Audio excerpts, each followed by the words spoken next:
Hey, it's Dave with Some Days Today, and we've got a good one for you to review. It has to do with Water Heater 101. And we'll be going outside and looking at the water heater in this particular RV. The innards, the guts, some of the fixes, or at least the big fix that I made that was awfully easy, and I think would be for you as well. So stay tuned. Right after the intro, we'll dig right into it.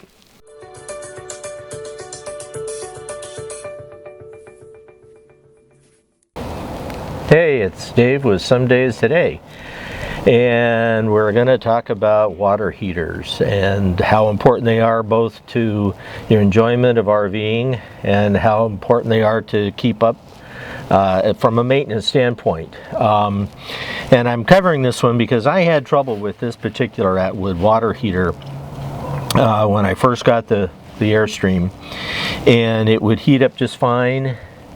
But then it wouldn't cycle through, and there'd be a red light that comes on the inside of the trailer, and if I reset it then it would work again. So I took it down to the dealership and they said it was working fine.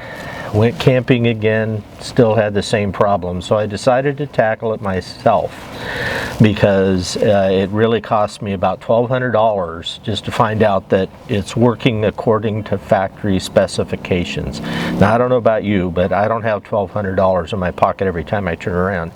So I began reviewing on YouTube some videos, and also called support back in Ohio with Airstream, and began to narrow things down to probably an issue with the sensors that are located right here, the thermostats. And so I went down to a local RV shop and I picked up the two sensors. It cost me $20, 20 bucks, and my time in learning how to do this. And I decided to start with the sensor thermostats and switch them out and see if that solved the problem, because obviously the unit was working. The thermal fuse was fine, which is right here. If that melts, then nothing works. The electric side heated up just fine. The gas propane side heated up just fine. It just wouldn't cycle through again. So it was either the thermostats or possibly the control board, which is back over here. This is about 160 bucks, 20 bucks. So I started with the 20 buck deal. Real easy to replace. Took me about 35 minutes. I can't say it was real easy, but it was easy enough, and I was able to replace all of them, reconnect it. I took a picture so I knew where everything went back. It's not really that complicated.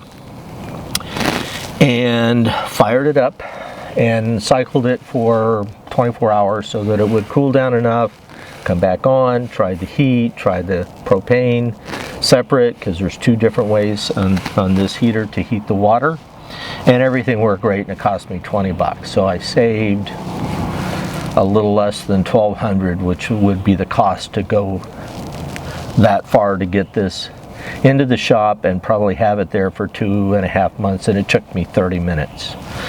So fixes can be pretty easy. Even if it was a control board, it's pretty straightforward plug and play kind of situation. It's a little more expensive to get the control board if that's what you had to do, and there are a couple other components that you need to take care of as well on a regular basis. One is to drain the tank when you winterize, and the drain is back over in here. It's a simple plug, comes out, the water comes out.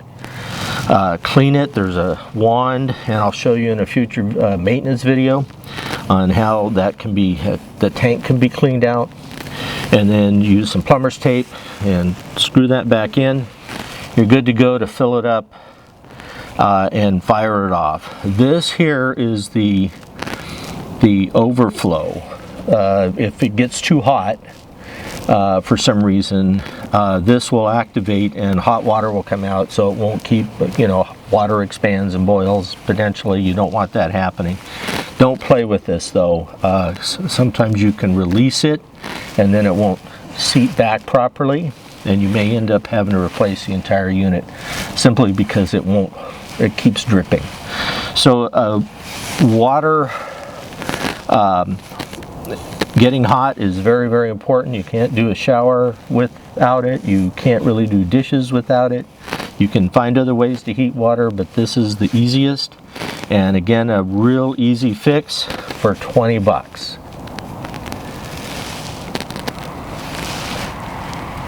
See you later. Well, hopefully you got some great information about your water heater and how it works, some of the different parts in it, and how easy it is to work on it.